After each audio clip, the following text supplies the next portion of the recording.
এরে আল্লাহর গোলাম, যারা আল্লাহর ভয় পায় তারা ঈমান মজবুত হতে পারে, কারণ আজান হয়ে যাওয়ার পর ঈমানদাররা আল্লাহর ভয় করে মসজিদে দৌড়ায়, ঠিক কিনা জোরে কও। কারণ ঈমানদার যারা খালি জবানে বললে চলবে আমি তো ঈমানদার মুসলমান, ঈমানদার এমনি হয় না। ঈমানদারের আওয়াজ, ঈমানদারের কানে যখন আল্লাহর নামের আওয়াজ পৌঁছে যায়, ওই ঈমানদার স্থির থাকতে পারে না, তার জবানে আল্লাহ পাকের জিকিরের ঢেউ শুরু হয়ে যায়, ঠিক কিনা জোরে কও। বিশ্বাস যদি না হয়, যাও উজানির ময়দানে, যাও সরমনার ময়দানে, যাইয়া দেখবা কত আল্লাহর পাগল দৌড়ায়, ঠিক কিনা জোরে কও। সালার চটের উপর দিয়া দৌড়ায়, পুকুরের পাড় দিয়া দৌড়ায়, দিন নাই রাত্র নাই, ঘুরে আর বলে আমার মাওলা কয়, আমার মাওলা কয়, আমার মাওলা কয়। রাস্তা দিয়ে দৌড়ায়, খাওয়ার শান্তি নাই, ঘুমের শান্তি নাই, লঞ্চের ছাদের উপরে দিয়া দৌড়ে আর আমার মাওলারে তালাশ করে।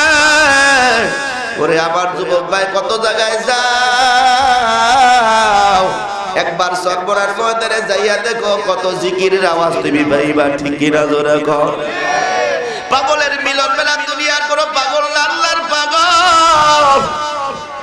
বহু দেখবা দাড়ি নাই, উপরে দাড়িও ছিল না, শরীরের মধ্যে কত গুনাহের ময়লা নিয়ে থাকতো, গুনাহের কাপড় নিয়ে থাকতো, মাজারের পাগল থাকতো, গাঁজা টানতো। সর্বনাশ যাওয়ার পর ওই লোকেরা পরিবর্তন হয়ে সুন্নতের লেবাস নিয়ে আসছে, ঠিক কিনা জোরে কও। রে আল্লাহর গোলাম বলুন ইস্তাগফার রাহমাতুল্লাহ আলাইহির জামানায় প্রতিদিন বছরে 2 বার মাহফিল হয়, কয়বার? দালালি করার জন্য আসি নাই, বাস্তব ঘটনা।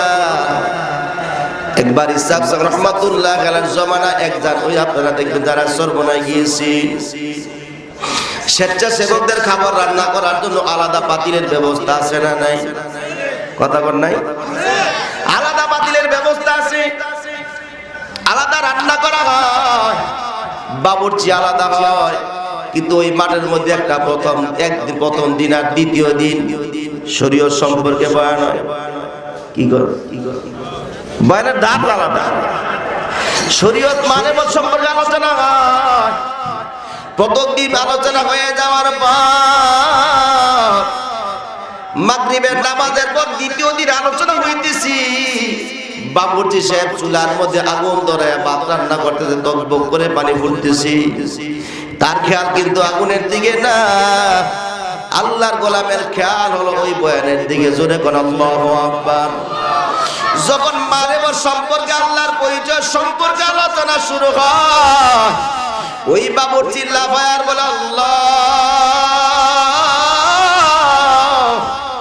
তোমার প্রেমের যাতনা সহ্য করে থাকার মতো আমার নসিবে নেই।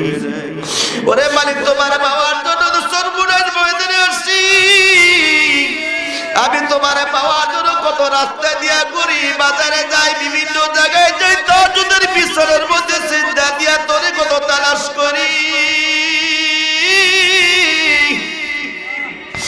ওরে আমার মালিক, তোর প্রেমের ভিতরে এত মজা, দুনিয়ার সব কষ্টগুলো আমার শরীরে লাগে না। এই কথা বলে গরম পানিগুলা তার শরীরের মধ্যে যে পাতিল 5-6 জন আলগাইতে পারবে না, এই কথা বলে গরম পাতিলের পানিগুলা আলগে তার শরীরের মধ্যে জেলে দেওয়া শুরু করছি।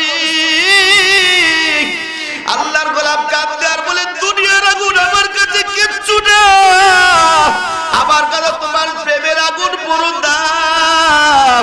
আমার শরীর তো আগে তোমার প্রেমে পোড়ায় বানাইছে, আল্লাহ তোমার প্রেমের যাতনা সহ্য করতে পারি না।